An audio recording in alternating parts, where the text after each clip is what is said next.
Hello everyone, क्या भारतीय संविधान की प्रस्तावना में संशोधन हो सकता है?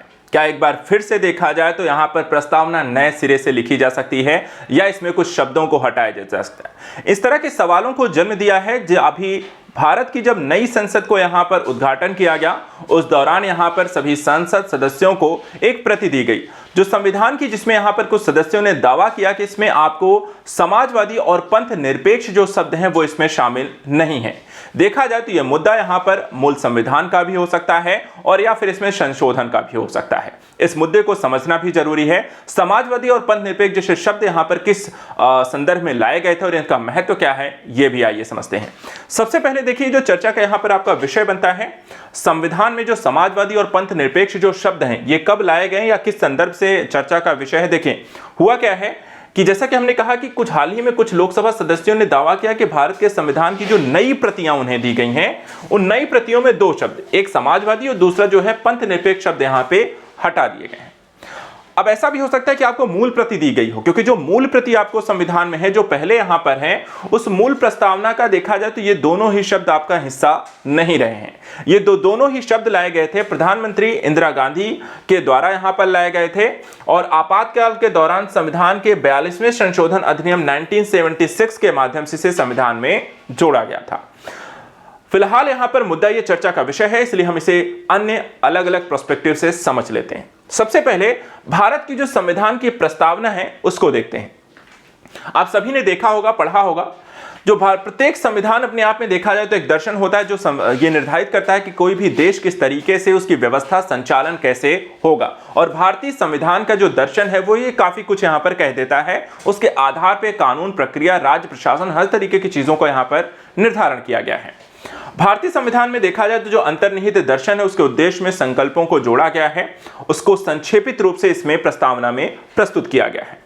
22 जनवरी 1947 को देखे जाए तो संविधान सभा के द्वारा यहां पर इसे अपनाया गया और संविधान की जो प्रस्तावना का उद्देश्य है या संकल्प जो है वो इसके निहित आदर्शों की ही यहां पर आपको एक व्याख्या करता हुआ दिखाई देता है। भारतीय संविधान के परिचय का जो रूप यहाँ पर जिस तरीके से ये कार्य करता है प्रस्तावना, इसका मूल जो सिद्धांत है, उद्देश्य है, वो सारी की सारी कुछ, अर्थात जो आप ये कह सकते हैं कि प्रस्तावना जो है वो संविधान की आत्मा है, उसका एक मूल संक्षेपण है। और यहाँ पर सभी जो चीजें हैं, अर्थात संविधान कैसा है, समाज कैसा है, देश कैसा होगा, वो यहाँ पर कैसे शासित होता है, उसके यहाँ पर मूल जो कह सकते हैं संक्षेपण है वो आपको प्रस्तावना में निहित है। इसके साथ अगर हम वर्ष 1950 में जो लागू की गई प्रस्तावना है, पहले यहां पर अगर हम उसको देख लें, जो कि मूल प्रस्तावना के संदर्भ में हम कहते हैं, तो यहां पे लिखा हुआ है हम भारत के लोग। ठीक है, जो सारी जानकारी निहित है, जो शक्ति निहित है वो किसमें है? हम भारत के लोग, भारतीय लोगों में निहित है। भारत को एक संपूर्ण प्रभुत्व संपन्न लोकतंत्रात्मक गणराज्य के लिए उसके समस्त नागरिकों को, ठीक है, समस्त नागरिकों को तीन तरीके के यहां पर देखा जाए न्याय की बात की गई है। सामाजिक, आर्थिक और राजनीतिक यहां पे न्याय की इसमें बात की गई है।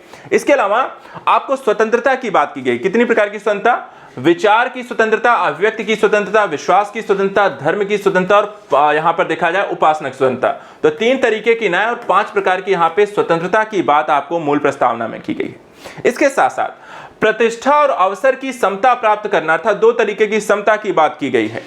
इन सब के साथ व्यक्ति की गर्माश, राष्ट्र की एकता, अखंडता को सुरक्षित करने वाली यहां पे बंधुता बढ़ाने के लिए दृढ़ संकल्पित होकर अपनी संविधान सभा में आज तारीख 26 नवंबर 1949 ईस्वी को मिति मार्गशीर्ष शुक्ल सप्तमी संवत 2006 विक्रमी को एतद द्वारा इस संविधान को अंगीकृत, अधिनियमित और आत्मार्पित यहां पर करते हैं। तो यहां पर देखा जाए ना तो पंथ निरपेक्ष शब्द है और ना ही यहां पे समाजवादी शब्द है। तो हमारे जो मूल प्रस्तावना है, जो मूल आपको देखा जाए आपको स्थिति है संविधान का, उसमें यहां पे ये दोनों ही शब्द नहीं है। अब यहां पर देखा जाए तो समाजवादी और पंथ निरपेक्ष जो शब्द लेकर लाया गया है उसको भी यहां पे समझ लेते हैं। प्रधानमंत्री इंदिरा गांधी की सरकार के द्वारा आपातकाल की स्थिति के दौरान 42वां संविधान संशोधन 1976 किया गया और इसके माध्यम से प्रस्तावना में समाजवादी और पंथ निरपेक्ष शब्दों को जोड़ा गया। जहां समाजवादी शब्द का मतलब है कि इसका उद्देश्य भारतीय राज्य के द्वारा लक्ष्य और दर्शन के रूप में समाजवाद पर यहां पर बल देना, जिसमें गरीबी उन्मूलन, समाजवाद का एक अनूठा रूप यहां पर ध्यान केंद्रित करने की बात की गई थी। केवल विशिष्ट और आवश्यक क्षेत्रों के राष्ट्रीयकरण को यहां पर देखा जाए तो शामिल करने की बात शामिल है, अर्थात समाजवादी का जो मूल उद्देश्य था। वहीं पंथ निरपेक्ष को शामिल करने का जो मूल उद्देश्य था कि भारत क्या होगा, एक पंथ निरपेक्ष राज्य होगा जिसपे सभी धर्मों के साथ समान व्यवहार किया जाएगा, तटस्थता बनाई रखी जाएगी और प्रोत्साहित इसको किया जाएगा। किसी विशेष धर्म को राज्य धर्म के रूप में यहाँ पे समर्थन भी नहीं दिया जाएगा और इससे यह स्थापित हो गया कि भारत का या सरकार का कोई भी यहाँ पे धर्म नहीं होगा, वो हर धर्म को यहाँ पर संरक्षण जरूर प्रदान करेगी, लेकिन राज्य का, सरकार का यहाँ पर किसी भी तरीके से कोई धर्म यहाँ पर नहीं होगा। एक पंथ निरपेक्ष राज्य के रूप में हम यहाँ पर काम करेंगे। अब देखा जाए तो प्रस्तावना से समाजवादी और यहां पर जो बात की गई है कि पंथ निरपेक्ष शब्द को हटाने पे जो बहस चल रही है, अब उस मुद्दों को समझिए। सबसे पहले राजनीतिक जो विचारधारा है, जो प्रतिनिधित्व की यहां पर बात की गई है, वो यहां पर क्या कहती है। देखिए, इन शब्दों को हटाने की जो वकालत करने वालों का तर्क है कि समाजवादी और पंथ निरपेक्ष शब्द को 1976 के आपातकाल के दौरान यहां पर शामिल किया गया था और उनका यह मानना है कि एक विशेष राजनीतिक विचारधारा को ढोने जैसा था और यह प्रतिनिधित्व लोकतांत्रिक निर्णय लेने के सिद्धांतों के यहां पे खिलाफ है, तो यहां पे इसे हटा भी दिया जाता है तो कोई यहां पर बहुत बड़ी बात नहीं है। दूसरी तरफ यहां पे देखा जाए तो मूल आशय और संविधान का जो दर्शन कहता है वो क्या है। आलोचकों का तर्क है कि 1950 में अपनाई गई मूल प्रस्तावना में ये शब्द शामिल नहीं थे और इस बात पर यहां पे जोर दिया गया है, संविधान के दर्शन में पहले से ही समाजवाद और पंथ निरपेक्षता का स्पष्ट रूप से उल्लेख किए बिना भी आपको न्याय, समानता, स्वतंत्रता और भाईचारे के विचार को शामिल किया गया था, जो कहीं ना कहीं आपको एक तरीके से पंथ निरपेक्षता और समाजवादी दृष्टिकोण को यहां पर ऑलरेडी समाहित किए हुए है। और उनका तर्क यह है कि ये मूल्य हमेशा संविधान में ही निहित हैं, उसके लिए अलग से शब्दों की यहां पर कोई जरूरत नहीं थी। अब यहां पे देखिए, गलत व्याख्या किए जाने पर चिंता क्या है और उसके सामाजिक निहितार्थ क्या है, वो भी जाते जाते हम समझ लेते हैं। कुछ आलोचकों ने इसके संदर्भ में यहां पर देखा जाए तो चिंता व्यक्त की है। उनका मानना है कि समाजवादी और पंथ निरपेक्ष शब्दों की गलत व्याख्या, दुरुपयोग भी यहां पर किया जा सकता है, जिससे संभावित रूप से ऐसी नीतियों का निर्माण और गतिविधियां होंगी, उनके मूल इरादे जो हैं वहां पर वो प्राप्त नहीं होंगे, अर्थात जो समाजवादी और पंथ निरपेक्ष जैसे शब्दों का गलत प्रयोग किया जा सकता है। इसके वे प्रस्तावना में अधिक ज्यादा तटस्थ और लचीले दृष्टिकोण का यहां पे तर्क देते हैं, जिसके कारण इनका होना यहां पे जरूरी है। वहीं हम सामाजिक निहितार्थ की यहां पर बात कर ले तो इन शब्दों की उपस्थिति या अनुपस्थिति का सार्वजनिक नीति, शासन, सामाजिक विमर्श पर प्रभाव यहां पर पड़ सकता है।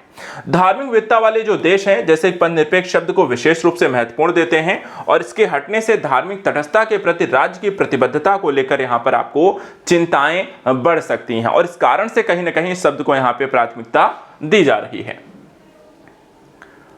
सेम पेज है। चलिए आगे, इन फ्यूचर केस हैं, क्या इसे किया जा सकता है, आगे हम इसे कैसे देख सकते हैं, किन किन मूल्यों को इसमें समाहित कर सकते हैं। देखिए, प्रस्तावना में इन शब्दों के निहितार्थ को शामिल कर लेने से, या कह सकते हैं इसको एक सुविज्ञ समावेशी सार्वजनिक चर्चा को यहाँ पे बढ़ावा जरूर दिया जा सकता है, उसके विभिन्न मुद्दों को समझा जा सकता है, आशय को इसमें समझा जा सकता है, जो दृष्टिकोण हैं अलग अलग व्यक्तियों के या जो चिंताएं उन्हें समझने के लिए हमें यहाँ पे अपनी शिक्षा जगत, नागरिक समाज, राजनीतिक दलों और नागरिकों को भी यहाँ पर इसमें शामिल किया जाना चाहिए। जिससे जितने ज्यादा लोग होंगे उतने ज्यादा विचार यहाँ पर होंगे और ज्यादा बेहतर और तार्किक रूप से यहाँ पर इसके बारे में हमें एक बहस करने का एक मौका मिलेगा, चीजों को समझने का भी मौका मिलेगा। प्रस्तावना में देखें, समाजवादी धर्मनिरपेक्ष शब्दों के महत्व, व्याख्या और ऐतिहासिक संदर्भ में विचार विमर्श करने के लिए संसद जैसे संवैधानिक निकायों के भीतर एक संरचित बहस की सुविधा यहां पर होनी चाहिए और किसी भी संभावित संशोधन के निहितार्थों का विश्लेषण करने के लिए भी यहां पे गहन विचार विमर्श को प्रोत्साहन किया जाना चाहिए, अर्थात कि यहां पर बिना विचार विमर्श किए किसी भी तरीके का परिवर्तन एक तरफा कर देना यह उचित नहीं है। प्रस्तावना में वहीं समाजवादी और धर्मनिरपेक्ष शब्दों के ऐतिहासिक संदर्भों को यहां पर देखा जाए तो संवैधानिक दर्शन, कानूनी निहितार्थ का यहां पर अध्ययन करने के लिए संवैधानिक विशेषज्ञ, कानूनी विद्वानों, इतिहासकारों, समाजशास्त्रियों की एक स्वतंत्र समिति की स्थापना करके उनके द्वारा दिए गए निष्कर्ष, बहुमूल अंतर्दृष्टि को अपनाते हुए ही किसी भी तरीके के परिवर्तन को लेकर आगे बढ़ना चाहिए। तो ये था यहाँ पर जो मुद्दा, यहाँ पे चर्चा का विषय है प्रस्तावना को लेकर के, धर्मनिरपेक्ष और पंथ निरपेक्ष और समाजवादी शब्द को लेकर के। आई होप यहाँ पर आपको अगर कोई अपने विचार यहाँ पे रखने हैं तो रख सकते हैं। नेक्स्ट वीडियो में कुछ और इंपॉर्टेंट टॉपिक को लेकर मिलेंगे। Thank you so much and good luck.